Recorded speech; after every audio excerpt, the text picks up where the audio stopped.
के गरीबों का जिंदगी बर्बाद किया जा रहा है, वही फ्री में दिया गया और अब लूटा जा रहा है। और ये जो दिखावा कर रहे हैं कि हम सरकार चाहेगी तभी तो खड़ा हो। सरकार चाहती ही नहीं है कि BSNL खड़ा हो।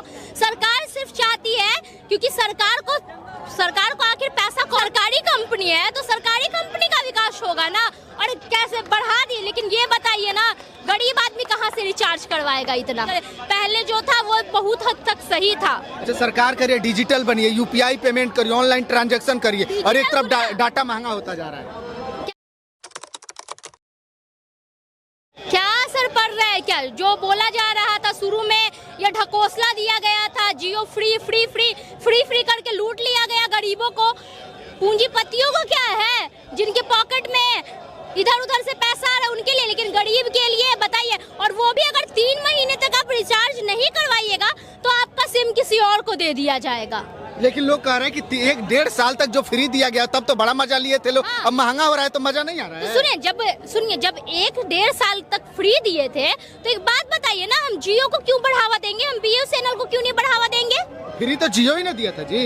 फ्री दिया था कि इसका मतलब क्या है कि फ्री, जैसे बोला 5 किलो राशन दे के गरीबों को लूट लिया, 5 किलो राशन दे के गरीबों का जिंदगी बर्बाद किया जा रहा है, वही फ्री में दिया गया और अब लूटा जा रहा है। और ये जो दिखावा कर रहे हैं कि हम इतना करोड़ का शादी किए हैं, किसके पैसा से किए हैं? जनता के पैसा से किए हैं। वो जनता रिचार्ज बढ़वा के जनता के पैसा से, जो 0.1% भी अपने कमाई का ये खर्चा नहीं किए हैं। मतलब अगर 4000 करोड़ रुपया अपने पॉकेट से खर्चा किए होते तो शायद अमीर की लिस्ट में बहुत नीचे आ जाते, इसीलिए ना महंगाई बढ़ा दी। हम ये नहीं बोल रहे हैं, वो देखिए गरीब का हमेशा से शोषण होते आया है और गरीब का ही शोषण हो रहा है। और आपको मतलब क्या, आखिर अंबानी ही अडानी की तो सरकार है, आपको नहीं पता है क्या? यहाँ पे थोड़ी ना नरेंद्र मोदी की सरकार थोड़ी है, मतलब ये सरकार अंबानी और अडानी चला रही है। पूंजीपतियों की सरकार है। अच्छा, ये जो पैकेज बढ़ा है चुनाव के पहले क्यों नहीं बढ़ा, चुनाव के बाद कहाँ बढ़ गया जी? क्या चुनाव के पहले नहीं बढ़ा, इसका असर कुछ नहीं? चुनाव, क्योंकि देखिए सरकार का जैसे क्या बोले थे मोदी जी, बोले थे कि राहुल गांधी के पास अडानी और अंबानी से ऑटो भर के पैसा आता है, यही बोले थे ना शायद वो। लेकिन राहुल गांधी तो वहाँ नहीं पहुँचे, राहुल गांधी अंबानी जी के यहाँ नहीं पहुँचे, अंबानी जी के यहाँ राहुल गांधी नहीं पहुँचे, लेकिन मोदी जी वहाँ पहुँच गए। और आपको पता है इन दोनों की मिली भगत की सरकार है। अगर पहले मतलब कि पहले अगर बढ़ जाता पैसा तो वोट पे और असर पड़ता। जो ये 300 वोट लेके आ गए, हो सकता है 200 भी वोट नहीं लेके आ पाते। एक बात बताइए, BSNL को खड़ा किया जा सकता है कि नहीं? बिल्कुल किया जा सकता है, लेकिन सरकार करना नहीं चाहती है क्योंकि सरकार पूंजीपतियों को ही बढ़ावा देना चाहती है। सरकार तो जितने भी गवर्नमेंट की चीजें हैं उन्हें बेच रही है, उनको प्राइवेट कर रही है। जब जियो आया था तो लोग आरोप लगा रहे हैं कि 80,000 टावर जो है कि जियो को दे दिया गया BSNL का, तो BSNL कहाँ से खड़ा होगा जी? क्यों नहीं खड़ा हो सकता है BSNL? तो सरकार चाहेगी तभी तो सरकार चाहेगी तभी तो खड़ा हो। सरकार चाहती ही नहीं है कि BSNL खड़ा हो। सरकार सिर्फ चाहती है क्योंकि सरकार को आखिर पैसा कौन देता है? हम जो बोल रहे हैं साफ बोल रहे हैं। जैसे ये बोल रहे हैं ना कि राहुल गांधी के पास ऑटो भर के पैसा, हो सकता है इनके पास आता होगा, इसीलिए वो राहुल गांधी पे ब्लेम कर रहे थे। अच्छा, लोग आरोप लगा रहे टैक्स बढ़ा है, मतलब महंगाई बढ़ा है, तो चंदा गया होगा बीजेपी को जी, अंबानी के तरफ से करोड़ों का चंदा गया होगा। देखिए चंदा गया होगा नहीं गया होगा उन सब नहीं जानते, लेकिन लोगों से ये अपील करेंगे कि आप लोग जिसका भी सिम जियो में है उसको BSNL में पोर्ट करवा ले, ये अपील करेंगे। तो BSNL में कराने से जो सस्ता रिचार्ज है, हो सकता है आने वाले समय में BSNL भी महंगा कर दे जी। ठीक है, तो हमारे महंगा हो जाएगा, चलिए मान लिए, लेकिन फायदा किसको होगा? हमारे खाते में जाएगा सर, तो देश का विकास ही होगा ना। बताइए, पूंजीपतियों का तो विकास नहीं ना होगा।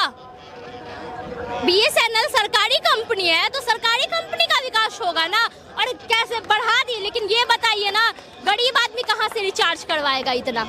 अच्छा, एक बात, जो 300-400 रुपया कूली मजदूरी कमाने वो लोग कहाँ से रिचार्ज कराएंगे? नहीं करवा पाएगा, ऐसा ना हो पाएगा। हाँ, और वही 3 महीने तक अगर किसी कारण से रिचार्ज नहीं हो पाया तो उसके बाद फोन डब्बा, सिम बंद हो जाएगा, सिम किसी और को दे दिया जाएगा। लोग कह रहे 20,000 का मोबाइल खरीद ले रहा है, 300 का रिचार्ज नहीं करा पा रहा है, तो क्या फायदा उस आदमी का? 300 का रिचार्ज नहीं कर, 20,000 का फोन खरीद रहा है, लेकिन पहले देखिए उससे अच्छा आप डाटा, जो मतलब कि क्या बोलते हैं, आप डाटा दीजिए। जो ये रिचार्ज, कौन कितना आदमी कॉल पे बात करता है बताइए?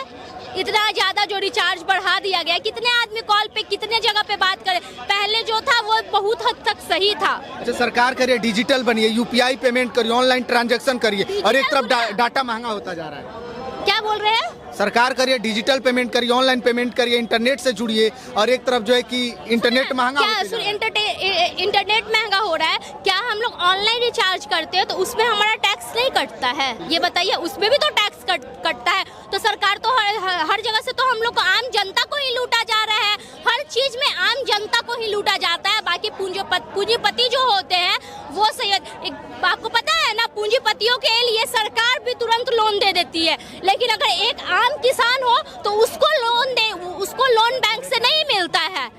तो हर तरह से आम जनता के पेट पे लात मारता है। एक मतलब पढ़ाई करने वाला बच्चा, उसके घर से 2000 रुपया आता है, हाँ। उसी में 3000 रुपया 300 का रिचार्ज करा लेगा, तो कहाँ से बच्चा पढ़ाई करेगा जी? कहाँ से? देखिए ना, बाजार समिति चल जाइए ना, लोग तैयारी, यहाँ पे ना वैकेंसी निकलती है, अब उस 2000 में रिचार्ज करवाएंगे कि आलू प्याज का आटा का दाम महंगा हो गया है, वो खरीदेंगे कि होटल में खाएंगे कि किताब खरीदेंगे। पढ़ाई पे भी 18% जीएसटी है, तो युवाओं के भविष्य से तो खिलवाड़ हो रहा है। बीएसएनएल को लेकर के क्या कहिएगा? बीएसएनएल को लेकर कि जियो को छोड़ रहा है, वीआई को छोड़ रहा है, एयरटेल को छोड़ रहा है, जियो की तरफ। बीएसएनएल सरकारी कंपनी है, तो बीएसएनएल को बढ़ावा मिलना चाहिए, बिल्कुल मिलना चाहिए। चलिए, तो बीएसएनएल क्या फिर से खड़ा हो पाएगा कि नहीं? आने वाले समय में बीएसएनएल की क्या स्थिति रहेगी? बाकी आप लोग बीएसएनएल के बारे में क्या सोचते हैं, फिर प्रतिक्रिया कमेंट बॉक्स में दीजिएगा, शेयर कीजिएगा। बहुत बहुत धन्यवाद।